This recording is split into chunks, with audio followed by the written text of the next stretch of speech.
It was one of those long, heavy evenings where the sky looked tired, and the streets were almost empty. The wind was soft, brushing past the quiet buildings as the day slowly turned to night. A woman named Alicia was driving home after her shift at the hospital. She worked as a nurse, and after 12 long hours of walking, helping patients and standing under bright lights, she just wanted to go home, take a shower, and rest her aching feet.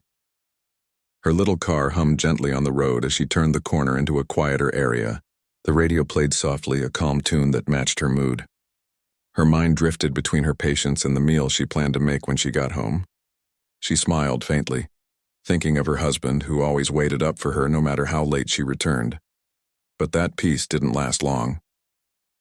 In her rearview mirror, she noticed bright flashing lights. Her heart skipped a beat. She glanced at her speedometer. She wasn't speeding. She hadn't broken any law. Still, the red and blue lights behind her flashed insistently.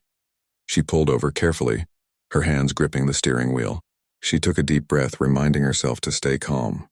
She knew how these things could go wrong, even when you had done nothing. A tall police officer stepped out of the patrol car and walked toward her. His face looked serious, almost angry. He shone his flashlight into her window before even saying a word.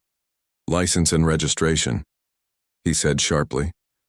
Alicia nodded, her voice steady. "Sure, officer. Can I ask what this is about?" The officer didn't answer immediately. "You were driving suspiciously. Where are you headed this late?" "I'm heading home, sir," she replied. "I just finished my shift at the hospital." He looked her up and down, his tone colder now. "Hospital, huh? You got proof of that?" She blinked, confused. "I have my ID badge if you'd like to see it." He motioned with his hand impatiently. "Step out of the car." Her chest tightened. She knew she had done nothing wrong, but she also knew arguing wouldn't help. Slowly, she unbuckled her seatbelt and stepped out, keeping her hands visible. "Put your hands where I can see them," the officer said loudly, glancing around as if expecting a crowd. "There's no need for that, sir. I'm not resisting," she said softly, trying to stay respectful. The officer began asking her questions one after another. Where she lived, why she was driving through this area, why she looked nervous. His words cut through the night like cold rain. She answered every question politely, her voice never raising. But inside she felt small and humiliated. She could feel her heart racing, not because she was guilty of anything, but because she knew how quickly these moments could turn bad. The officer told her to stand by the hood of her car while he checked her record. She watched him go through her things without permission, opening the glove box, peeking into her back seat, and muttering under his breath. Alicia stood there quietly, clutching her hands together. She wanted to cry, but she refused to give him that satisfaction. Instead, she took out her phone discreetly and began recording. "Ma'am, what are you doing?" he barked when he noticed. "I'm recording this for my safety, officer. That's all," she said. His jaw tightened. "You people think you can film everything these days. You think you can make us look bad?" "I just want to go home, sir," she said softly. He laughed under his breath, shaking his head. "You can go home when I say you can." The word stung. It wasn't just the tone. It was the power in his voice. The way he looked at her made her feel like she was invisible, like her explanations didn't matter. Minutes passed that felt like hours. Cars drove by slowly, some slowing down to see what was happening. She could feel their stares. She could imagine what they thought. Another person in trouble, another story they'd forget by morning. Finally, he handed her back her license. "Next time, don't act suspicious," he said. Alicia's lips trembled slightly. "I wasn't acting suspicious, sir. I was just driving home." He glared at her. "You're lucky I'm letting you go. Watch yourself." He turned and walked back to his car, not realizing that the camera on her phone had captured everything. The tone, the words, the unnecessary search, and her calm patience through it all. She sat back in her car, her hands trembling as she placed her phone on the dashboard. For a few seconds, she just sat there, staring at her reflection in the rearview mirror. Her eyes were red. Her chest felt heavy. She took a deep breath and started the engine. But instead of anger, what she felt was sadness, deep, tired sadness. She had seen people treated unfairly before, but experiencing it herself hit differently. When she reached home, the lights inside were still on. Her husband, David, was sitting on the couch, half asleep, waiting for her. The moment she walked in, he noticed something was wrong. "You okay?" he asked, standing up. She tried to smile. I'm fine.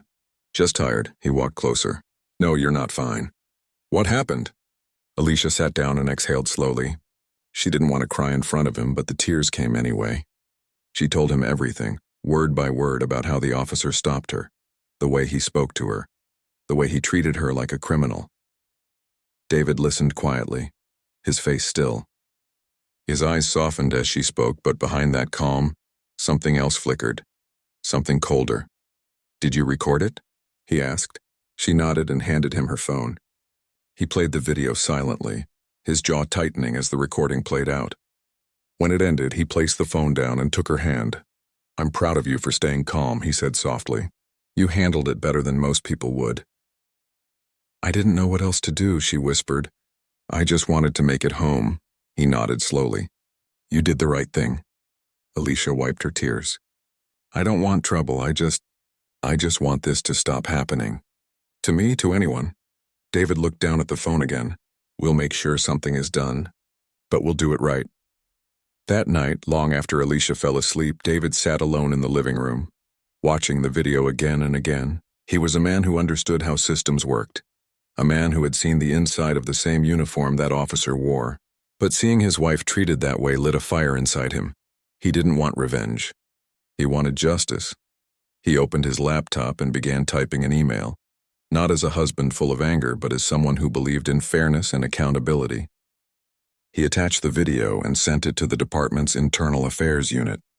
Then he made a few quiet phone calls, speaking in calm, measured tones. Meanwhile, online, Alicia's video began spreading faster than she expected. She had uploaded it to a small community page, thinking it might help someone else. But within hours, people were sharing it across social media, shocked by how calm she remained while being treated unfairly. Comments poured in. Some offered support. Some shared their own stories of being stopped for no reason. The video reached thousands overnight. Alicia didn't expect that. She wasn't chasing fame or sympathy. She just wanted her story to be heard.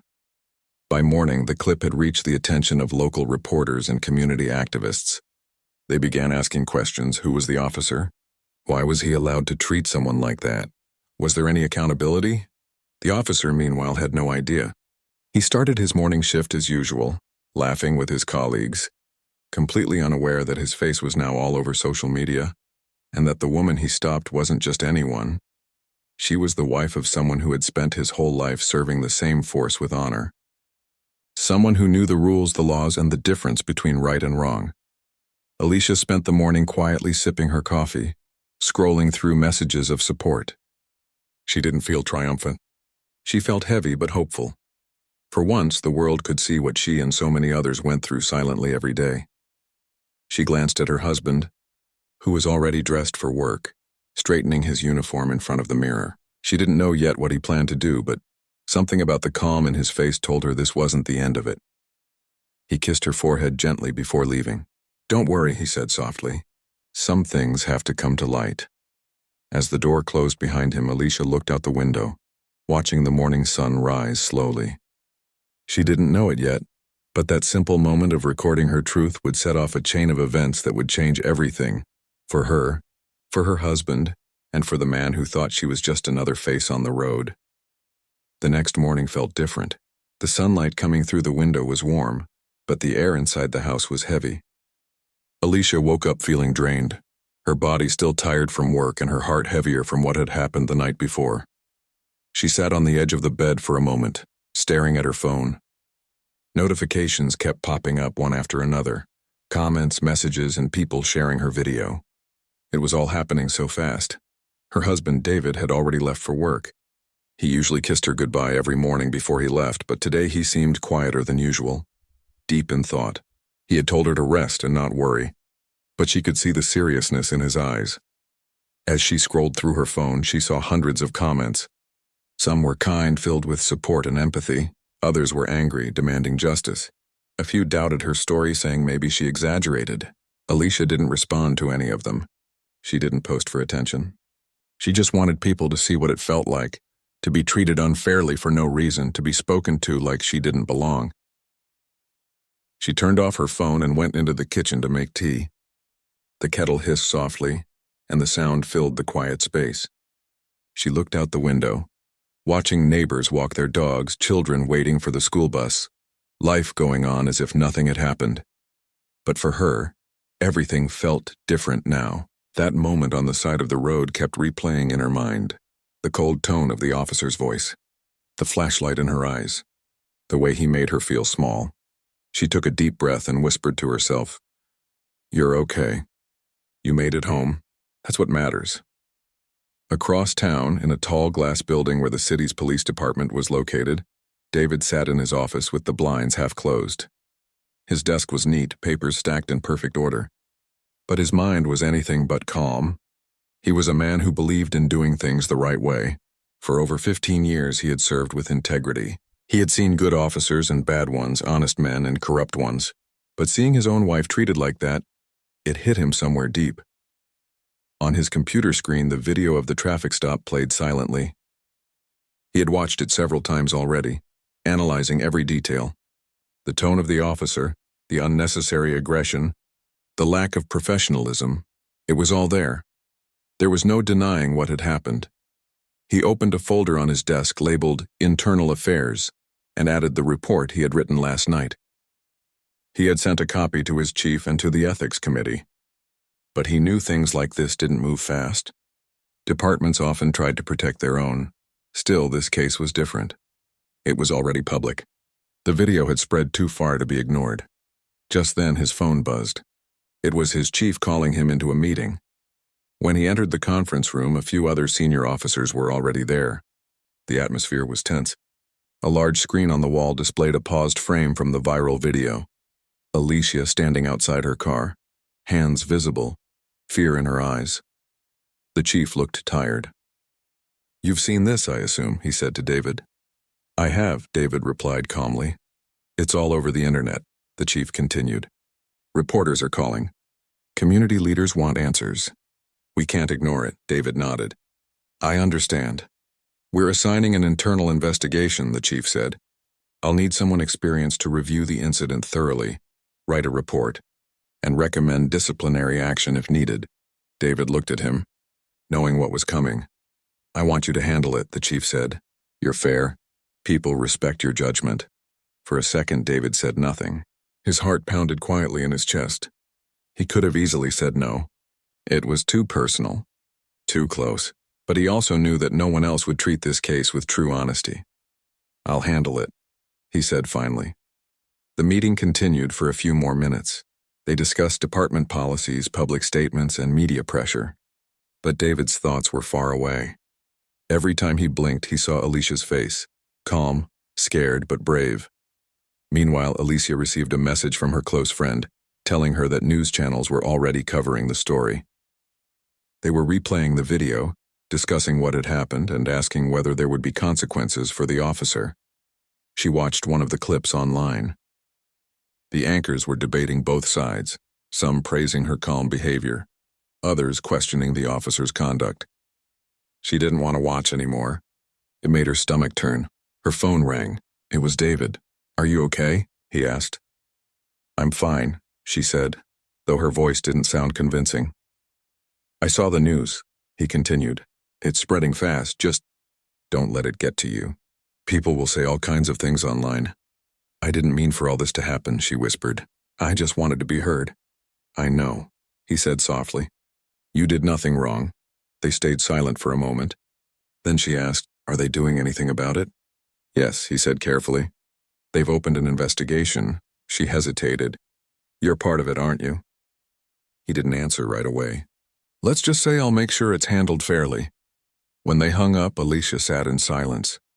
She trusted him completely, but part of her worried. She knew how things worked. She had heard stories of investigations that went nowhere, of people in power protecting their own. But she also knew her husband. He wasn't the kind to look away from the truth. Later that evening, David came home later than usual. He looked tired but composed. He placed his bag down and walked straight to the kitchen, where Alicia was preparing dinner. She looked up at him and smiled faintly. "Long day?" "You could say that," he said, pouring himself a glass of water. "Did you find out anything?" She asked gently. He leaned against the counter. They're reviewing everything. The officer who stopped you, his name is Daniels. He's been on the force for about 8 years. A few minor complaints in the past. Nothing serious enough to remove him. But this one? This is different, Alicia nodded slowly. He didn't look like he cared about rules that night. He didn't, David said. But now everyone's watching. They ate dinner quietly, the television in the background playing yet another discussion about the viral video. Some people were calling Alicia brave. Others were saying she should sue. She didn't want any of that. She just wanted accountability. When dinner was done, they sat together on the couch. David took her hand gently. I know this isn't easy, he said, but you did the right thing. You stayed calm. That's what's making people listen. She looked at him, her eyes soft. You think something will really change?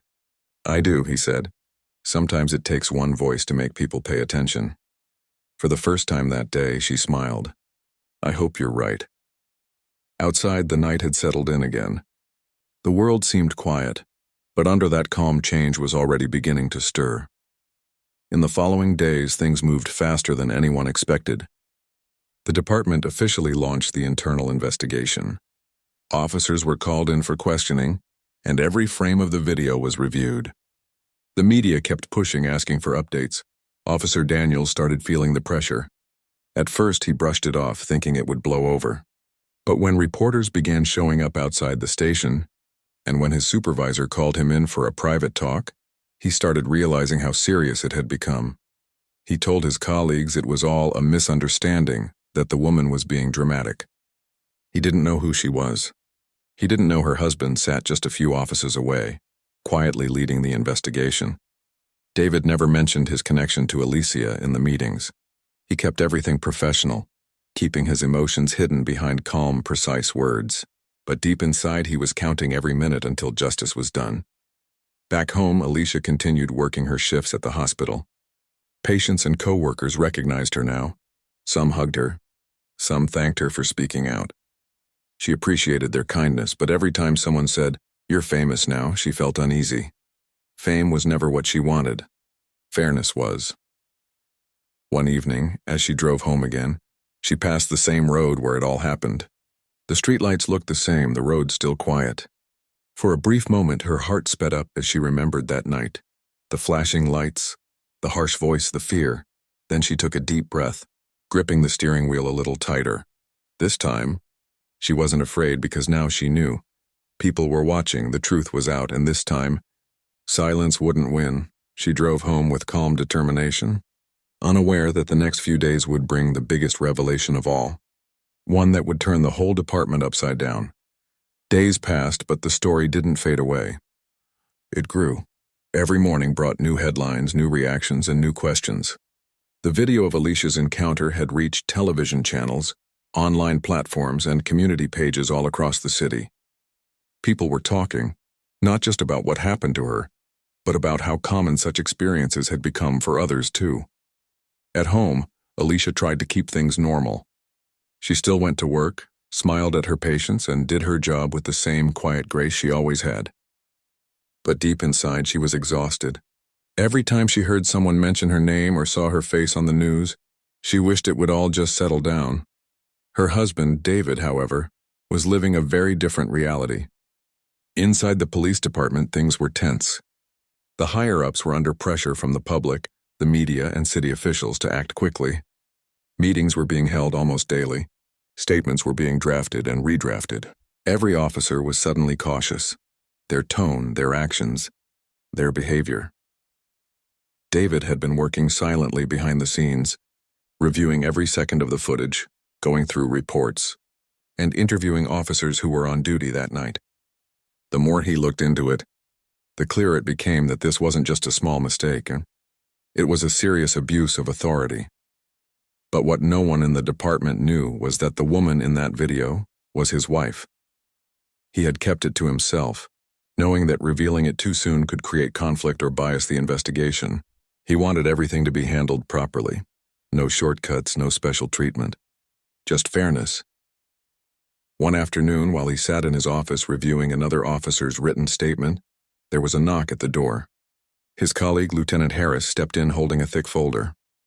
Another set of reports from the patrol unit. Harris said, dropping the file on his desk. Looks like the officer who stopped that woman has had complaints before. Mostly small ones. But still, it's adding up. David opened the folder and scanned through the pages. Minor complaints. Rude during stops, unnecessary questioning, unprofessional conduct. None of them had ever led to disciplinary action. Each one had been brushed aside as misunderstandings. How many complaints total? David asked quietly. 5 in the last 2 years, Harris replied. But this one's different. The department can't bury it this time. David nodded slowly. Thanks. I'll review it all. As Harris left, David leaned back in his chair and sighed. He rubbed his temples, feeling the weight of it all pressing down. This wasn't just another case to him. This was personal. Every word in those reports reminded him of the fear and humiliation his wife must have felt that night. Meanwhile, the officer at the center of it all, Daniels, was starting to feel the consequences. He had been temporarily pulled off active duty while the investigation continued. He walked through the station hallways quietly, avoiding eye contact. Some of his colleagues supported him, saying the situation had been blown out of proportion. Others kept their distance, unwilling to be associated with him. He told anyone who would listen that the woman had overreacted, that he had just been doing his job. But deep down, even he knew he had gone too far. One morning, Daniels received a message from the Internal Review Board to appear for questioning. He walked into the small room where 3 people sat: David, another senior officer, and a representative from the city's oversight committee. The atmosphere was cold but professional. David greeted him politely, his expression unreadable. Please have a seat. Daniels nodded and sat down. He looked tense, his hands clasped together on the table. We're reviewing the traffic stop from last week, David began. We've seen the video and read your initial report. We just need you to walk us through what happened in your own words. Daniels cleared his throat. I stopped the vehicle because it appeared to be driving slowly and changing lanes without signaling. David glanced at his notes. The video doesn't show any lane changes before the stop. Daniels hesitated. Maybe it was earlier, before the camera caught it. David looked at him steadily. You also conducted a vehicle search without consent. Why? Daniels shifted in his seat. The driver seemed nervous. I thought she might have something illegal. She told you she was returning from work, David said evenly. She showed you her hospital ID. Yes, but you know how it is. Sometimes people lie. David's eyes narrowed slightly. And you raised your voice when she began recording. Why was that? Daniels looked defensive now. Because these days everyone wants to record the police. It makes us look bad. David leaned forward slightly. Or maybe it shows what really happens. The room fell silent. The words hung there for a few seconds before David straightened his papers. That's all for now, Officer Daniels. We'll contact you when the review is complete. Daniels stood up quickly and left without another word. When the door closed, David exhaled slowly. The other officers in the room exchanged quiet glances. They could tell this case meant something deeper to him, even if they didn't know why. Later that evening, when David got home, Alicia was sitting on the couch with her laptop open. She looked up as he walked in. How was your day? She asked gently. Busy, he said, setting down his bag. Anything new about the case? He hesitated, then nodded. We spoke to the officer today. Her eyes softened. What did he say? Mostly excuses, David replied. He doesn't seem to understand the weight of what he did. Alicia sighed and looked down at her hands. He probably thinks he can walk away like nothing happened. David sat beside her. Maybe he did before, but not this time. She smiled faintly, though her eyes looked tired. You really think they'll do the right thing? They will, he said firmly. I'll make sure of it. They sat in silence for a while, the television flickering quietly in the background.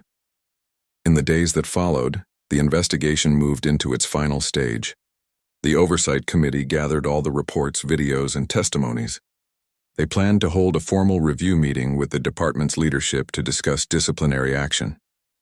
David spent those nights preparing the final summary report.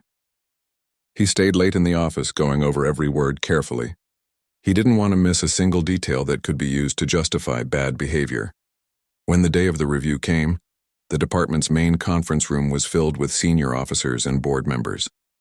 The atmosphere was serious. Reporters waited outside, eager to know what would happen. Daniels walked in, looking uneasy. He took his seat at the far end of the long table. David stood near the projector, calm and composed. "Good morning," he began. "We're here to discuss the findings of the internal review regarding the conduct of Officer Daniels during a recent traffic stop." He clicked through the slides, showing still images from the video. The officer's flashlight. Alicia standing by the car, his aggressive tone, her calm answers. The room stayed quiet as everyone watched. "This incident," David continued, "has damaged public trust. The officer failed to follow standard procedure, conducted an unlawful search, and displayed behavior unbecoming of his position." Daniels shifted uncomfortably. "I was just doing my job," he muttered. David turned toward him. "Your job is to serve and protect, not to intimidate." The chief leaned forward. "Do we have any recommendations?" David opened the last page of his report. "Yes, sir. Based on the evidence, I recommend disciplinary suspension and further evaluation for misconduct." A long pause followed. Then the chief nodded. "We'll make a final decision within 48 hours. The meeting adjourned. As people began leaving, Daniels stayed seated, staring down at the table. He still didn't know who the woman in the video truly was. David left the room quietly, his heart pounding. He had kept his emotions locked away all through the investigation, but now as he stepped outside into the open air, he finally allowed himself to breathe freely. That night, when he returned home, Alicia was waiting. He told her it was almost over, that the final decision would be made soon. She smiled softly. "Whatever happens, I'm proud of you," she said. He shook his head. "I'm proud of you. You stood your ground with grace." For the first time in days, they both laughed just a little. It felt like a small piece of peace returning after a storm. But deep down, both of them knew the story wasn't finished yet. There was still one more truth to come, one that would surprise everyone in the department, especially the man who had started it all. The next day, David received a notice for a final review session. The chief wanted him present again, and this time he knew everything would be out in the open. The day of the hearing came faster than anyone expected. The air in the police department felt heavy. Everyone had seen the video by now, and whispers had been spreading through every hallway. Some officers avoided eye contact while others exchanged uneasy glances. The incident had shaken the entire place.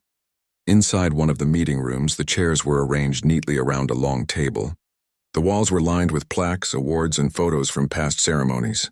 It was the kind of room where serious things happened, where people's careers could end or change in an instant. Officer Daniels arrived early. He was dressed in full uniform, his posture stiff, but his eyes darted around nervously.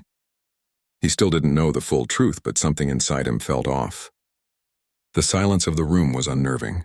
A few of his colleagues nodded politely, but there was no warmth in their gestures. A few minutes later, David walked in. His presence brought a quiet authority. Everyone respected him. He was known as calm, fair, and deeply loyal to justice. But today his face was unreadable. His expression gave nothing away. Daniels stood up automatically. "Morning, sir," he said, trying to sound confident. David nodded slightly and took his seat. "Morning, Officer Daniels," he said evenly. The meeting began. The chief started by laying out the agenda, a full review of the recent incident caught on camera that had caused a wave of public concern. He reminded everyone that this was a professional setting and that fairness would guide every step. The screen in front of the room flickered, showing the dashcam video first. Daniel sat there watching himself on the screen as he pulled Alicia over. His own voice echoed through the speakers, unstern, impatient, and dismissive. Every time he raised his tone, the room grew more uncomfortable. Then came Alicia's phone footage. Her calm voice, her trembling hands, and the quiet strength she showed filled the room with emotion. Even the people who had seen it before looked away, unable to watch her eyes when she said, "I'm just trying to go home." When the video ended, the silence was deafening. The chief turned to Daniels. "Officer, you've had the opportunity to review this footage several times. Do you have anything you'd like to say before we proceed?" Daniels cleared his throat, leaning forward slightly. "Yes, sir. I was following procedure." She looked nervous, and it's a high-crime area. "I was just doing my job. Maybe I could have handled my tone better, but there was no bad intent. People are blowing this out of proportion." David's eyes stayed fixed on him, expression calm but sharp. The chief glanced toward David, signaling for him to take over. David leaned forward. "Officer Daniels," he began, his tone even and professional. "When you stopped her, did she seem aggressive in any way?" Daniels shook his head. "No, sir." "Did she threaten you?" "No, sir." "Did you find any illegal items in her vehicle?" "No." "So," David continued, "by your own account, she posed no threat, showed no aggression, and broke no laws. Yet you escalated the situation until she was visibly scared. Why?" Daniels hesitated. "Like I said, she looked nervous. I thought she might be hiding something." David's gaze didn't waver. "People get nervous when they're scared, officer. Not everyone reacts the same way under pressure." His voice grew quieter. "You should know that better than anyone." Daniels swallowed hard. Something about David's words cut deeper than expected. He looked around, realizing that everyone was watching him, not just as an officer being questioned, but as a man being held accountable. Then David took a deep breath and leaned back slightly. "There's one more thing I need to clarify before we move forward." He paused, letting the silence settle. "The woman in that video, the woman you pulled over and treated the way we all just witnessed, she's my wife." The room froze. You could hear the faint hum of the air conditioning and nothing else. Daniels blinked, confused at first, then his face drained of color. His mouth opened slightly, but no words came out. The chief looked stunned. Several people turned toward David, unsure if they heard correctly. David kept his voice steady. "That's right. The woman in that footage is my wife, Alicia." Daniels finally spoke, his voice trembling. "Sir, I didn't know. I swear, I didn't." David raised his hand gently. "You didn't need to know who she was to treat her with respect. That's the whole point." There was no anger in his tone, but the weight of his words hit harder than if he had shouted. Daniels sat frozen, unable to meet his eyes. The chief cleared his throat awkwardly. "Detective, do you want to recuse yourself from this case now that there's a personal connection?" David shook his head. "No, sir. I've already done my part objectively. My recommendation is in the report. I trust the department will do the right thing." The meeting went on for another half hour. The atmosphere never recovered from that moment. Every officer in the room looked shaken. Daniels barely spoke again, staring at the table as the evidence was reviewed point by point. When the session finally ended, people began leaving quietly. No one wanted to be the first to speak. Daniels stayed seated, staring at his folded hands. David stood, buttoned his jacket, and walked toward the door. As he passed Daniels, he stopped for a brief moment. "You should think about the people behind the badges and the people in front of them," he said softly. "Every one of them deserves dignity. That's what the uniform is supposed to stand for." Then he walked out, leaving Daniels alone in the silent room. That evening, David came home and found Alicia sitting on the couch, watching the sunset through the window. She looked peaceful but tired. When she saw him, she smiled faintly. "How did it go?" she asked gently. "It's over," he said, sitting beside her. "They know everything now." She took his hand, her fingers light but steady. "You told them?" He nodded. "I had to. It was the only way they'd truly see it." For a moment, neither of them spoke. The room was filled with quiet understanding. Alicia looked down, her voice soft. "I didn't want to embarrass anyone. I just wanted it to stop happening. To me, to others." David squeezed her hand. "You didn't embarrass anyone. You reminded them what respect looks like." Outside, the sky was turning orange and gold. The world looked calm again, even if only for a moment. Later that night, David got a call from the chief. The department had made its decision. Daniels was suspended pending termination. There would be a public statement in the morning. David thanked him and hung up. When he told Alicia, she just nodded quietly. She didn't cheer or celebrate. She simply whispered, "Good." In her heart, it wasn't about punishment. It was about truth. A few days later, the news broke publicly. The city praised Alicia for her calmness and courage. Reporters called her brave, but she avoided interviews. She didn't want fame. She wanted fairness. David received messages from other officers thanking him for handling the case with integrity. Some admitted the video made them think differently about how they approached people. At the hospital, Alicia went back to her usual shifts. Her coworkers hugged her, saying they were proud, but she still felt a mix of emotions: relief, sadness, and something new: hope. Late one night, as she walked out of the hospital parking lot, A young woman approached her shyly. She said she had seen the video and thanked her for standing her ground. "You gave me courage," the woman said softly. Alicia smiled, holding back tears. "You already had courage," she replied. "Sometimes you just need a reminder." When she got home, David was waiting for her with dinner. They ate quietly, both tired but content. Life was starting to feel normal again, though they both knew something inside them had changed forever.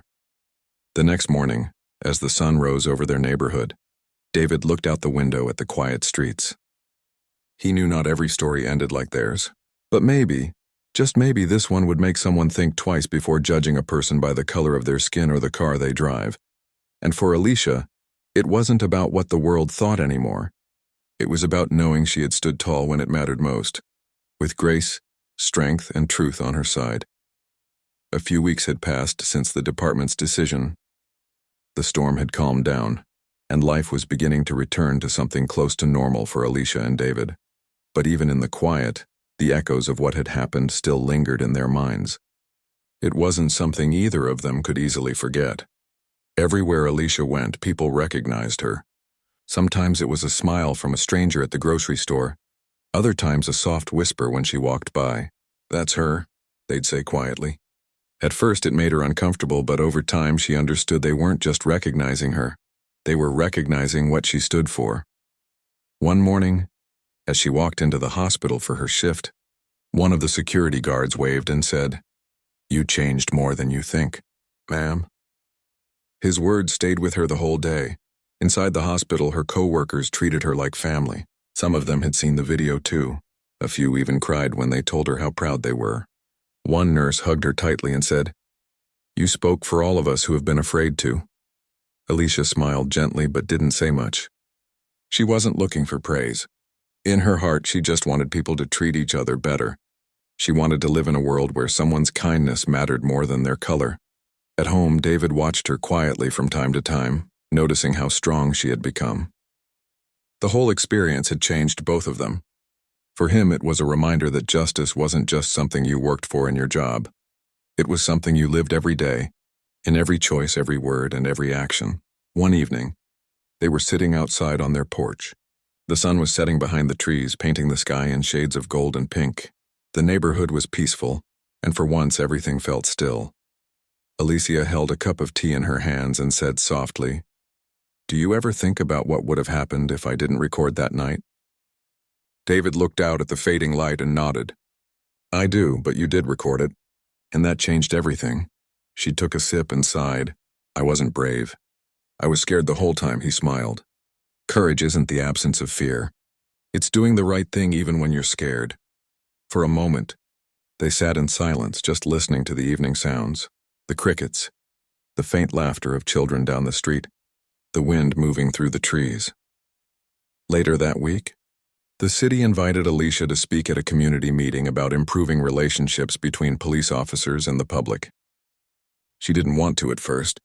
She told David, "I'm not a speaker. I'm just someone who got caught in a bad moment." But David gently encouraged her.